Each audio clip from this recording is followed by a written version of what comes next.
La primera clase teórica la protagonizan Diego de Charras, director de la carrera de Ciencias de Comunicación de la UBA, y Martín González Frigoli, director de la carrera de Comunicación Digital de la Universidad Nacional de La Plata. Arranca Diego de Charras reflexionando sobre la importancia de la comunicación, su relación con la política y prestarle mucha atención a la síntesis que hace de las principales teorías de la comunicación de los últimos 50 años. Pero para el sentido común, la comunicación es casi como la pintura de acabado, ¿no? Si pensamos en un auto, digamos, es la pintura que le da finalmente el color y el pulido que le da el brillo al auto.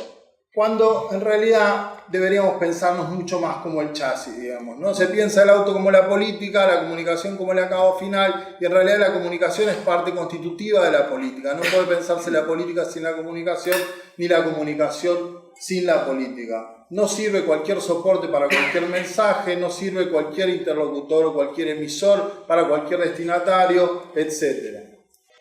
En este sentido, asumo el riesgo de decir algunas cosas que muchos de ustedes las han estudiado, las han visto, las han aprendido o pensado de modo autodidacta, pero asumo el desafío de repetirlas porque me parece que las tenemos que repasar antes de ir efectivamente a los fierros, por decirlo de otra manera.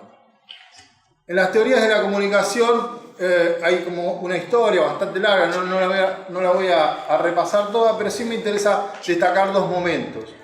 Hay un momento en la década de los 70 que se caracteriza por lo que se conoce como la teoría de la manipulación, muy asociada a la teoría de la dependencia, o para los que nunca escucharon ninguno de estos términos, quizás escucharon hablar del libro para leer al Pato Donald.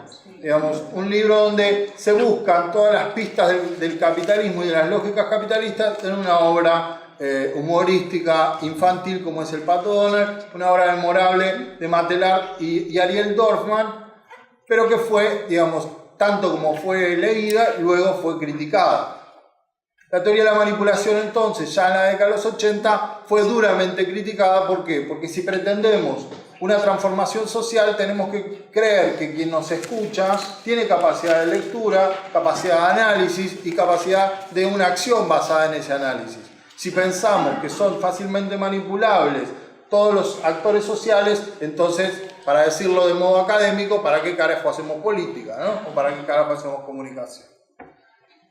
En este sentido hubo una especie de inmovilidad en los 90, también porque el diluvio neoliberal nos pasó a todos como una topadora por arriba, pero en términos teóricos había un problema. ¿Por qué? Porque aquellos que criticaban la teoría de la manipulación y que desde una perspectiva gramsciana, y ahora volvemos sobre esto, Antonio Gramsci, un autor italiano que muchos de ustedes conocerán y algunos otros no, entendían que el público, las audiencias, los lectores, los espectadores podían reconstituir los mensajes de acuerdo a sus propias perspectivas, hacer sus propios análisis y sus propias interpretaciones, independientemente de las intenciones del emisor, del medio, del capitalismo, ¿sí? En términos teóricos, el paradigma era buenísimo, ¿sí? ¿Por qué? Bueno, porque daba cuenta de un sujeto activo, de un sujeto transformador, del sujeto que iba a hacer la revolución, para decirlo mal y pronto. Ahora, en los 80 y en los 90, de revolución poco y nada, entonces también ahí había un poco de ruido. Hoy podríamos decir que ambas teorías o ambas visiones tienen una parte de razón, tienen una parte de sin razón. ¿Por qué? Bueno, porque efectivamente creo que tenemos una parte importante, habría que medirla, hay algunas mediciones, digamos, una parte importante de la población que puede recibir las informaciones y decodificarlas sobre la base de un sistema de ideas que tiene preconcebida, que le permite entonces hacer un juicio crítico de la información que recibe y del modo que la recibe, del ordenamiento de esa información y en muchos casos de la manipulación de la información. Ahora bien, también es cierto que hay una parte importante de la población que no hace ese proceso. Y lo vamos viviendo, lo vamos constatando cada día, en que efectivamente hay una parte importante de la población que no decodifica, que no cuestiona las agendas, que no cuestiona la información que recibe y ante procesos manipulatorios obvios tampoco registra, digamos, o no hace nada con ello. Ahí hay varias cuestiones. Una es pensar que le hablamos a gente que efectivamente no tiene la capacidad de pensar sobre lo que recibe, Y en otros casos también podemos pensar que no tiene las posibilidades, en algunos casos vinculadas al capital cultural, alfabetización y demás, y en otros casos porque la vida misma hace que uno sacrifique ciertos procesos mentales en función de que necesita la cabeza para otras cosas, ¿no? Digo, también el rígido humano se va llenando y uno a veces no tiene tiempo ni ganas de codificar, pensar, decir, sabe que le está mintiendo, pero bueno, o no sabe y también bueno, digamos. A partir de esta breve historización, Diego nos hace ver que la disputa por el sentido no es la única que debemos dar. ¿Qué hacemos con esto, no? ¿Cuál es este porcentaje? 80, 20, digo, en algunos de los materiales que van a estar circulando se maneja esta idea que podría ser aproximada, por ejemplo, de aquellas espectadores o audiencias o inclusive sujetos electorales que no tienen una posición tomada, ¿no? Entonces generalmente se maneja que hay un 20, se habla de un 20, 25, un 22 o un 30, a veces se habla de tercios y a veces eso cambia, pero digo, ahí podríamos tener una relación de cierta analogía entre quienes tienen una lectura más crítica y quienes cambian su posición en cada momento y de acuerdo a los mensajes y a los contextos. Esto nos permite volver sobre la idea que planteaba Gramsci o las teorías gramscianas, pero hoy por hoy se incorpora otro elemento. ¿Qué decía Gramsci? Decía muchas cosas, pero una de las más importantes tiene que ver con la disputa por el sentido común, ¿no? Que luego se ha ido transformando, digo, la teoría de la hegemonía se ha ido complejizando de la mano de Laclau y otros autores, pero básicamente de lo que hablamos es de la disputa por el sentido. Digo, la realidad no existe de una vez y para todos de la misma manera, existe en la medida en que se la relata, se la cuenta, se le da forma, se la adjetiva o se la desadjetiva.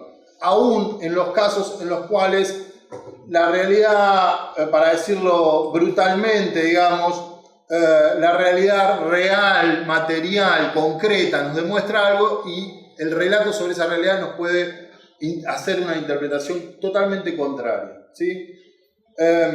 Ahora, hoy vivimos en una situación donde antes de la disputa por el sentido tenemos que tener en cuenta la disputa por la atención, que es parte del proceso comunicacional que en etapas anteriores no era que no existía, pero tenía un peso en el proceso diferente. Digamos, hoy manejamos o estamos insertos en contextos de volúmenes inmanejables de información y uno lo que tiene que llevar adelante son procesos de priorización de a qué le va a prestar atención y a qué no.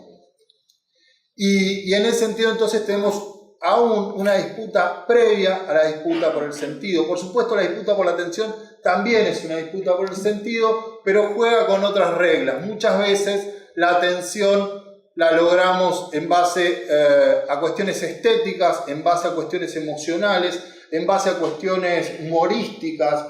Es decir, las herramientas para captar la atención suelen tener reglas diferentes a las que se utilizan para disputar el sentido, ¿sí? Normalmente en la disputa por la atención disputamos contra las otras noticias o informaciones circulantes, pero también disputamos contra el mate, la televisión que está de fondo, la radio, los hijos, el perro, el mundo laboral, digo, disputamos contra una realidad circundante. Sobre la disputa por la atención, previa a la disputa por el sentido, el principal asesor en comunicación digital de Mauricio Macri, Julián Gallo, también tiene cosas para decir. Mirá. En este concepto de lo apabullante, hubo otro descubrimiento, que es la calidad del contenido, algo, un valor. La calidad del contenido no es un factor decisivo para el éxito ni para captar la atención. No alcanza. Es bueno que sea contenido de calidad, pero si uno cree que haciendo algo bueno va a captar la atención, la respuesta es negativa. Lo que importa es la relevancia. Hoy se habló de la relevancia, pero se habló de la relevancia como respecto a los contenidos públicos. Esto es relevante para la sociedad. Los contenidos que estarían siendo exitosos son los relevantes para mí. Relevantes, estos podrían ser algunos de los atributos de lo relevante, entre los que selecciono atinado, y atinado es aquello que es para mí. aquello que es para mí, es lo que está siendo premiado sistemáticamente en las redes sociales, es visible. Uno puede entrar a las redes sociales y ve que los contenidos que tienen más, hay contenidos exitosos y contenidos poco exitosos. Los más exitosos son relevantes para alguien.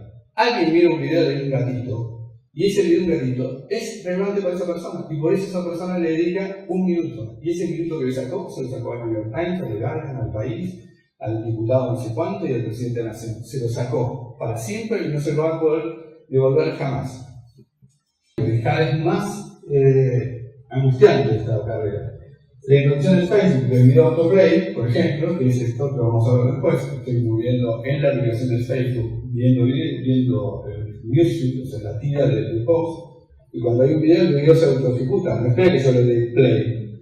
Ahora, los videos que se autoejecutan es como el perro, captó mi atención.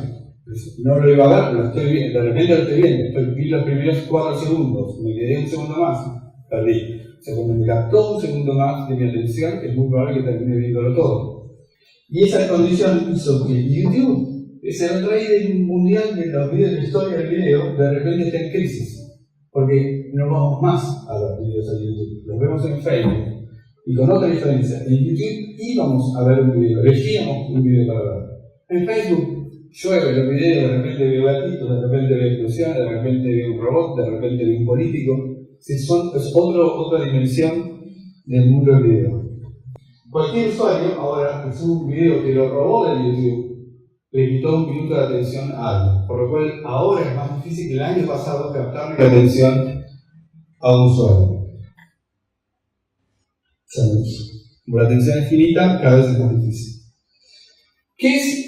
¿Cuál es la recomendación para que yo trabajo con medios? Entonces le digo, bueno, vamos a aceptar la pelea, vamos a captar la atención de la audiencia, vamos a procurar tener la mayor cantidad de atención y vamos a competir en el mundo en el que nos tocó vivir. O sea, probablemente pudiéramos elegido otro mundo, antes el mundo pudiera ser más cómodo, bueno, ahora vivimos en este mundo.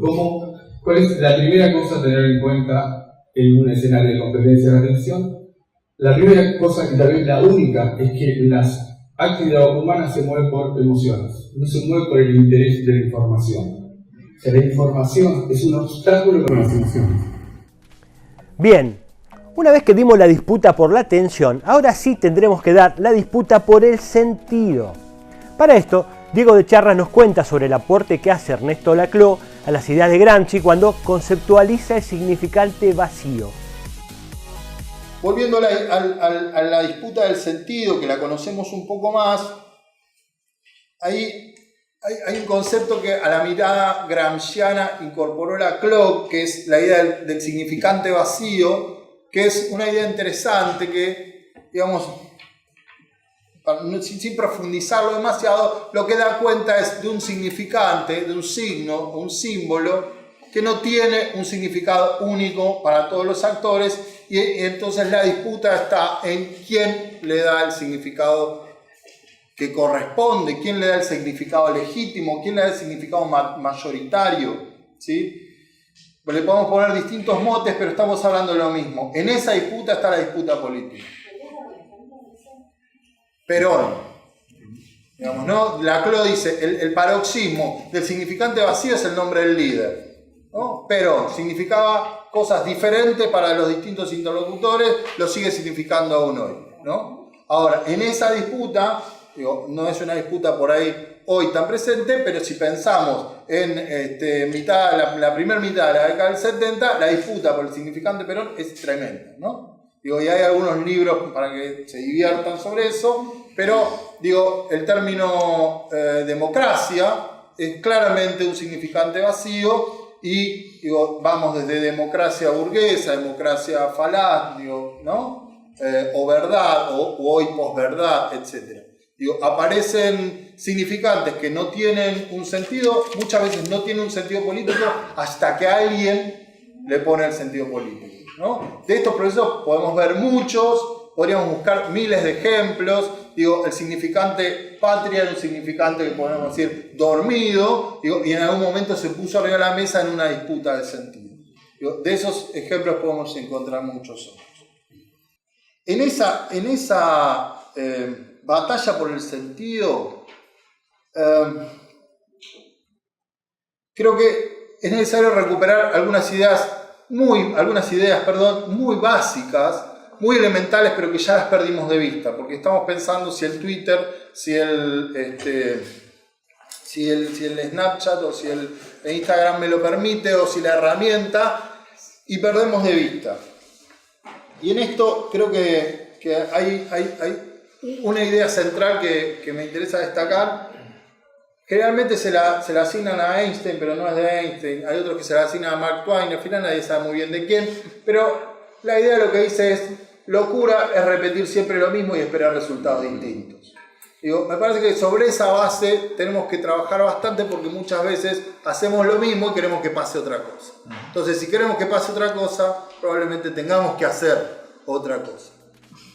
Luego, Diego nos invita a pensar el plano estratégico de la tarea que tenemos por delante. En este punto, entonces, me refería a volver sobre algunas ideas básicas que tienen que ver, por ejemplo, con pensar a quién le hablamos, ¿sí? Muchas veces nos manejamos en el universo de los destinatarios específicos, pero que si nos empezamos a preguntar quién es el destinatario, aún pensando en términos generalistas, no lo podemos definir. Y si no podemos definir a quién le hablamos, tenemos un problema. Si podemos definir a quién le hablamos, entonces deberíamos poder definir cómo caracterizamos a ese destinatario al que le hablamos, por lo menos de los elementos que tenemos. Nos podemos, por supuesto, equivocar, podemos ser prejuiciosos. ¿Cuál es la relación que tiene ese destinatario con nosotros? ¿Y cómo suponemos que ese destinatario nos ve a nosotros? Así como nosotros desde nuestro propio prejuicio vemos al destinatario nos ve a nosotros desde ese otro lugar. Digo, no podemos tener certezas sobre esto, pero muchas veces ni siquiera nos hacemos la pregunta.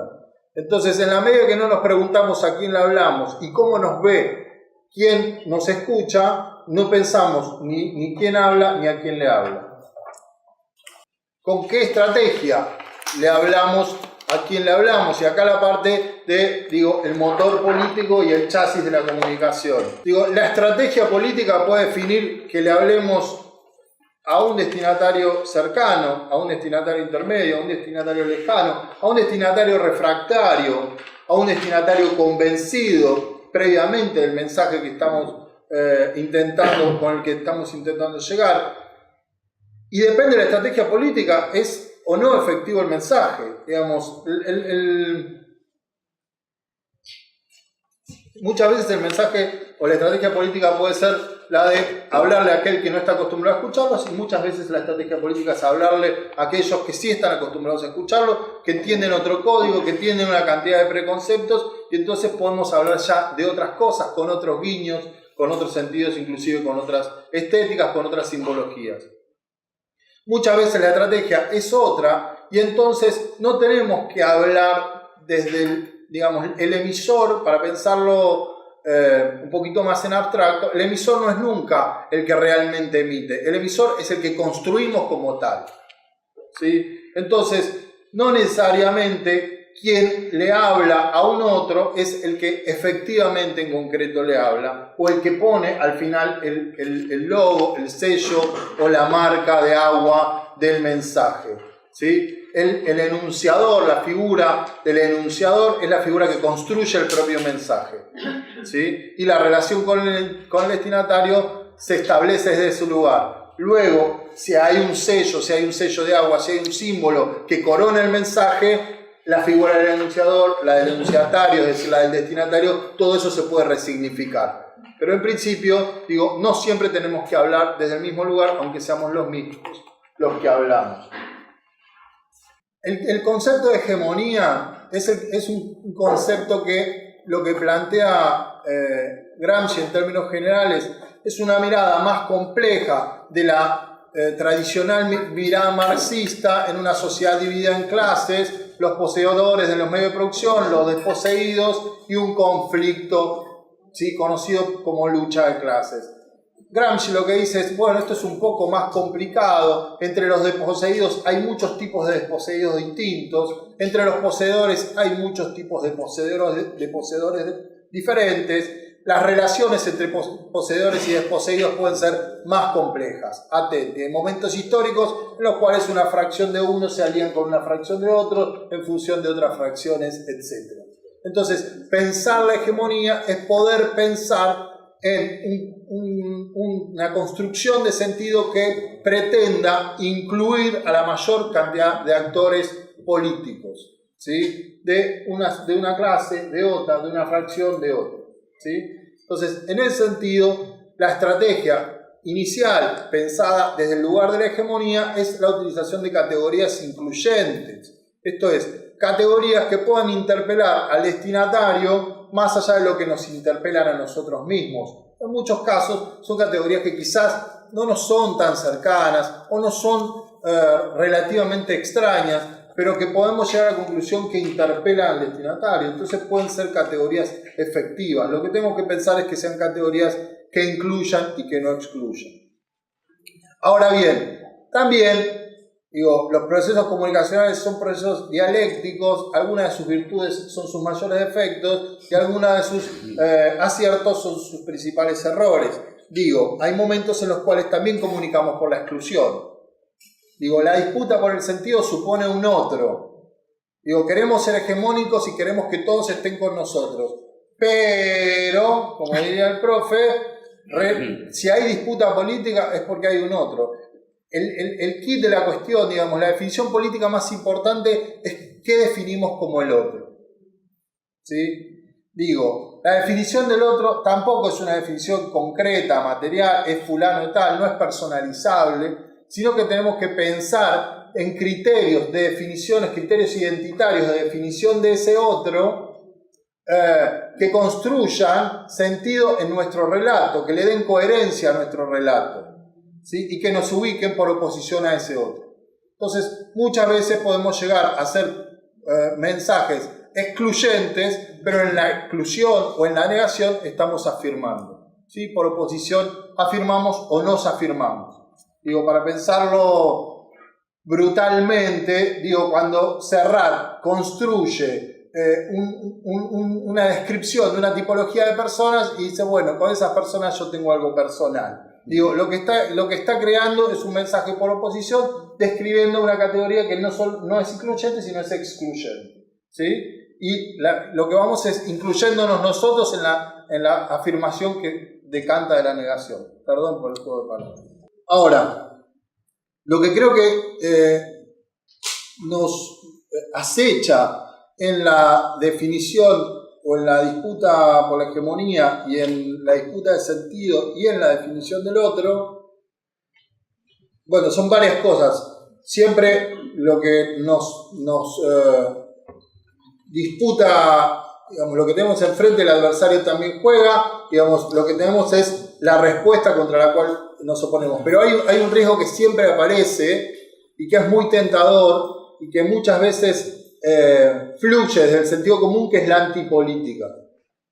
Y en ese juego, que parece una obviedad, ciertos momentos históricos caen una y otra vez y vuelven a caer, ¿sí? Entonces, en eso creo que hay que tenerlo presente. Cuando hablamos de la antipolítica, hablamos de que se vayan todos, ¿sí? O todos los políticos son ladrones, o son todos iguales, o si estamos convencidos que la herramienta de transformación social es la política, nuestro mensaje nunca puede ser antipolítico, ¿sí? Yo decía, lo de Gramsci utiliza la categoría sentido común, nosotros podríamos hablar de sentidos comunes, también utilizaba mucho la categoría del folclore, pero no el folclore como lo que conocemos como el folclore cultural, sino como el conjunto de prácticas sociales sobre las cuales se inserta el mensaje que nosotros queremos transmitir. Acá me parece que hay algo que es importante, sobre lo que es importante volver, que tiene que ver con que efectivamente cualquier mensaje que nosotros transmitimos se recibe en un contexto, en un palimpsesto, no quiero usar la categoría capa geológica porque hoy se usó muy mal, pero en una sumatoria de sentidos comunes, prácticas sociales, culturales y sobre todo prejuicios, ¿sí? Que atraviesan la interpretación de los mensajes. Esos prejuicios a veces se pueden utilizar en un buen sentido y otras veces se pueden utilizar en el mal sentido, en términos gramscianos. Gramsci decía, hay que sumergirse en el sentido común, que generalmente es muy reaccionario, ¿sí? Por definición, porque en el sentido común se afirman ciertas prácticas consuetudinarias, digamos, no formalizadas institucionalmente, pero que suelen ser nefastas. En esto se asienta el patriarcalismo, el machismo en sus peores formas, etcétera, etcétera. Y lo que decía Gramsci es hay que sumergirse en ese sentido común para encontrar, porque en esa sumatoria de sentidos comunes también hay elementos que dan cuenta de la solidaridad, de lo comunitario, de la defensa de lo colectivo, de la alegría compartida. Entonces, lo que hay que poder es separar la hojarasca y construir, montarse sobre eso preexistente que da cuenta de buenos valores para construirlo en prácticas o acciones o mensajes de emancipación. Entonces, sobre eso creo que también tenemos que volver. Algunas de estas ideas, no porque tengamos tantas nuevas tecnologías, desaparecen, porque después lo que vemos es que la construcción de sentido que hacen aquellos que nosotros consideramos otros, también navegan sobre esa base de prejuicios. ¿Sí? Venimos de procesos de si el chori no chori, si el micro no micro, ¿sí? Una cantidad las capas geológicas del Estado, lo hablábamos hace un rato con el profe, se trabaja mucho sobre una acción que es efectiva, es floja de escrúpulos, pero que es efectiva, que es la negación permanente del otro sobre la base de un prejuicio estigmatizante. ¿Sí? Yo creo que en la medida de lo posible uno trata de no trabajar con esas herramientas, pero también tenemos que reconocer que cuando hablamos de comunicación trabajamos con conceptos y con herramientas, y hay herramientas que sirven para ciertos conceptos y también sirven para otros, y muchas veces nosotros también las tenemos que utilizar, ¿sí? Lo cual no nos hace ni buenos ni malos, ¿sí? La apelación a la emocionalidad, la apelación a la belleza, la apelación al humor, inclusive en muchos casos la apelación a la bronca, a sentimientos no nobles, por llamarlo de algún modo, también es parte de la disputa política, y nosotros muchas veces también nos hacemos eco y debemos hacernos eco de ello. Igual te cuento que sobre este tema, en particular, el asesor de presidencia Julián Gallo explica cómo utilizaron en la campaña del macrismo su propia arquitectura de los sentimientos. Por lo cual, lo primero que hacemos, si yo miro cualquier diario, y lo que pregunto, o cuando alguien me viene a contar una nota para hacer, lo que le pregunto es, ¿qué emoción hay ahí? En eso me estás contando, ¿cuál es la emoción?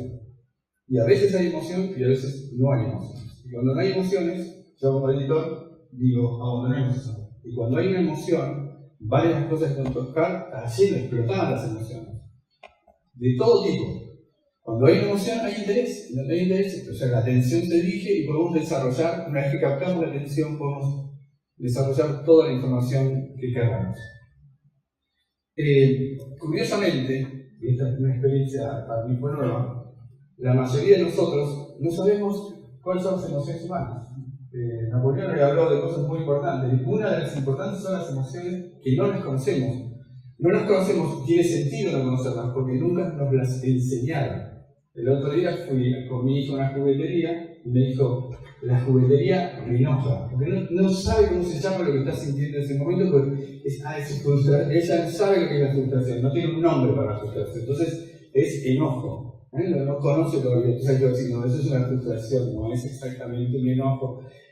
Esto nos pasa a nosotros, y muchos de nosotros recorremos toda la vida adulta sin poder identificar las emociones que nos producen las cosas, de las cosas que nos pasan o las cosas que nos motivan.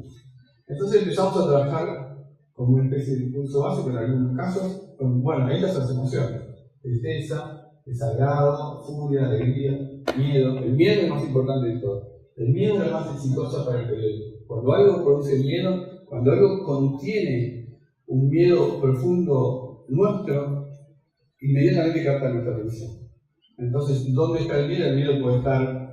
¿Por qué los casos policiales son interesantes? Y porque nos hace recordar que nosotros estamos sujetos también a la posibilidad de que eso nos pase. hay un caso clásico que son las epidemias de meningitis. Cuando hay un caso de meningitis produce una tensión social gigantesca en todas las personas que tienen hijos. Porque sienten aunque las posibilidades estadísticas de tener meningitis son muy bajas, la amenaza, la emoción de la amenaza es muy alta. El miedo es la emoción número 1. No lo voy a hacer acá, pero trabajo con esto y yo les recomiendo trabajar de ver las emociones, primero conocerlas a todas, con la mayor cantidad de detalles posible, las formas en que aparecen, por ejemplo, amor, palabra súper sospechosa, pero aparece todo fanatismo contiene amor, y el amor es una forma, a veces cuando el amor social tiene algo enfermo, entonces uno lo puede identificar y ve que en esa nota, en esa historia que queríamos contar, aparecía el amor. O aparecía el apasionamiento, como toda la lista que está acá, que no aparece en el primer plano. Por eso cuando yo digo a los periodistas tenemos que trabajar sobre las emociones, lo primero que les pasa es que me traen historias emotivas, que no es lo mismo historias emotivas que historias que contienen una emoción. O sea, el hombre después que le cortó la cabeza, la puso en una olla, que cocinó un cuchillo y se la comió, no es emotiva, pero está llena de emoción. Tiene una emoción verdadera. La historia del senador está llena de emociones verdaderas. Entonces, la lista no la voy a recorrer toda. Las alegrías, sobre todo en las redes sociales, producen un enorme interés por aquellas cosas que nos permiten. El enojo es otra de las emociones fundamentales. Alguien hablaba de los comentarios, ¿no? Que de repente publicás algo y produce una catarata de comentarios negativos. Bueno, porque la gente está enojada y está buscando un lugar donde canalizar ese enojo. Yo no creo que sean tan malos los comentarios, aún los despiadados. Creo que primero son representativos de la sociedad en que vivimos, y segundo es un canal para sacar eso de adentro. Por lo menos hay un lugar que se da el comentario en una nota o Facebook donde el tipo puede enviar todo su veneno. La tristeza la vemos permanentemente, el miedo ya lo dije, la vergüenza, la humillación, volviendo a una nota que explicaba la caída. Acá la vergüenza y la humillación está la caída del ídolo, que es un factor de interés, el asco y el rechazo, y la culpa. Celos, envidia, bueno, no los voy a pasar todos. La pregunta es, ¿cuántas veces pensamos, o en qué momento de la rutina de un medio aparece pensar en qué sentimientos tienen los contenidos que estamos produciendo? La respuesta en mi experiencia, la única que ustedes es distinta, es nunca. Uf, qué nenes, ¿no? Bueno, volvemos a nuestro Diego, que nos propone analizar riesgos y oportunidades que tenemos para desarrollar el plano estratégico de la comunicación que necesitamos desplegar. Me interesa plantear algunos riesgos. Está como muy de moda esto de las fortalezas, las debilidades. Bueno, podemos hablar de amenazas, prefiero la palabra riesgos. Hay muchos, pero me quedo con 4. 1. Creo que la idea de grieta nos arrincona, nos limita, nos va... sí, no sé si hay alguna palabra más gráfica que arrinconando, ¿no? Digo, me parece que tenemos que lograr salir de ese lugar. Digo que muchas veces es cómodo, muchas veces es importante inclusive para nosotros mismos la reafirmación de por suerte estamos de este lado, ¿no? Pero eso que muchas veces sirve para el regocijo no sirve para lograr interpelar a un otro y que se acerque a nosotros. Entonces, digo, creo que esa idea es una idea que le está sirviendo fundamentalmente a nuestro otro, ¿sí? Con el que disputamos sentido, no nos está sirviendo a nosotros.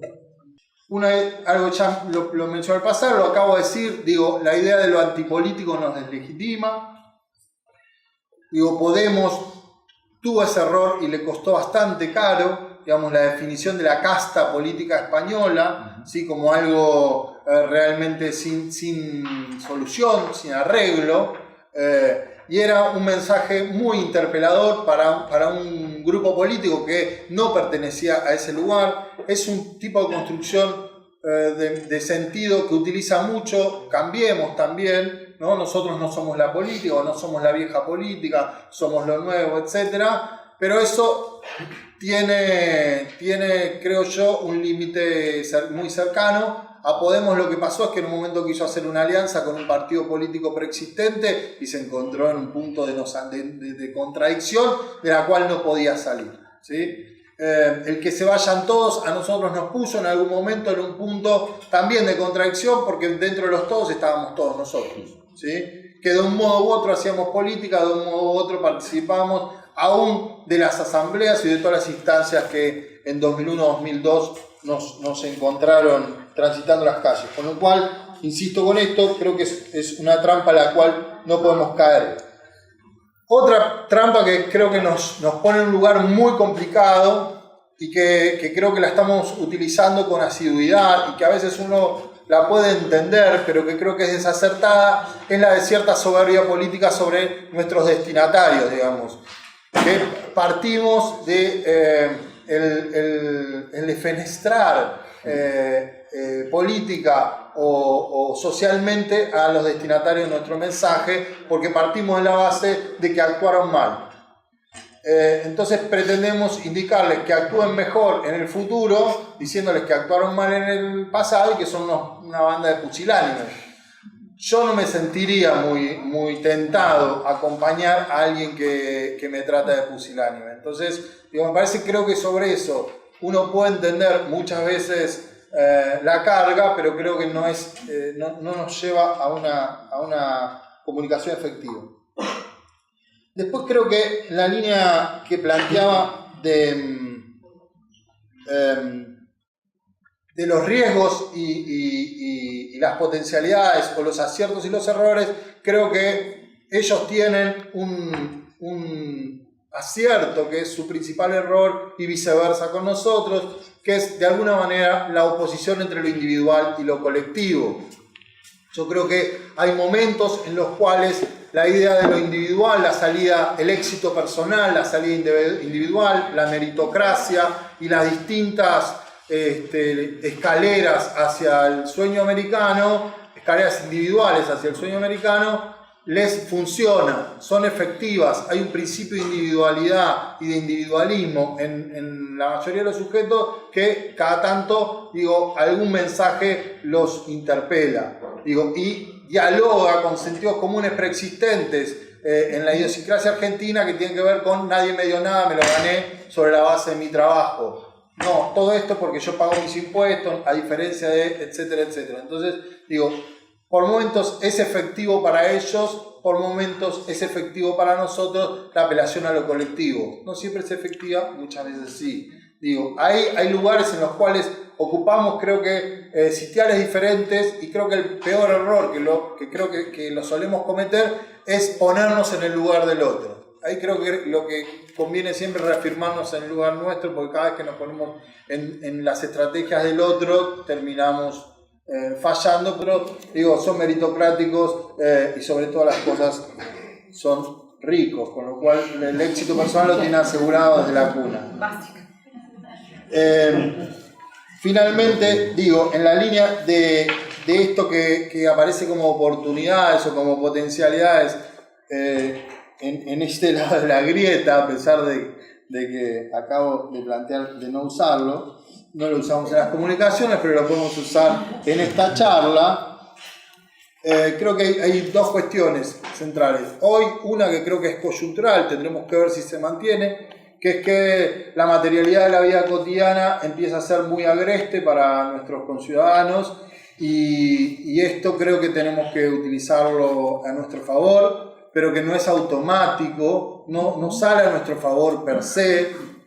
Cristina con mucho acierto señalaba hace unos meses, pregunten si están mejor o están peor. La respuesta es bastante sencilla. Sin embargo, en términos comunicacionales, la construcción de sentido es más compleja, porque muchas veces en la idiosincrasia de estos sentidos comunes preexistentes, el estar mal forma parte de un sacrificio para un futuro mejor. En la cultura judío-cristiana esto aparece muy fuertemente plasmado, y querramos o no, vivimos en esa cultura. Entonces la idea del sacrificio es una idea que a su vez nos redime.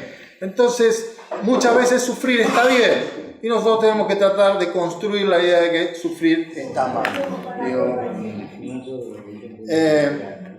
Y finalmente, digo lo de lo colectivo, creo que ya lo pasamos.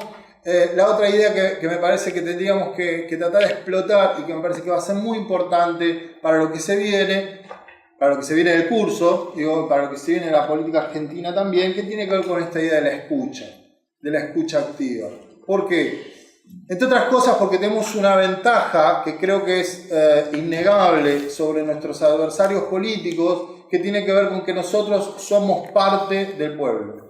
Digo, estamos insertos en la vida cotidiana de la mayoría de la población argentina, algo que esta gente no. Digo, nosotros efectivamente sabemos que no es el SUBE, es la SUBE, ¿sí? Sabemos cómo se utiliza, digamos, la usamos todo el tiempo, vivimos allí, digo, vamos al supermercado, sabemos no solo cómo se compran las cosas, sino cómo se le habla al chino para que no se entienda, etc. Digo, vivimos en una vida cotidiana que es la vida cotidiana de la mayoría de la población.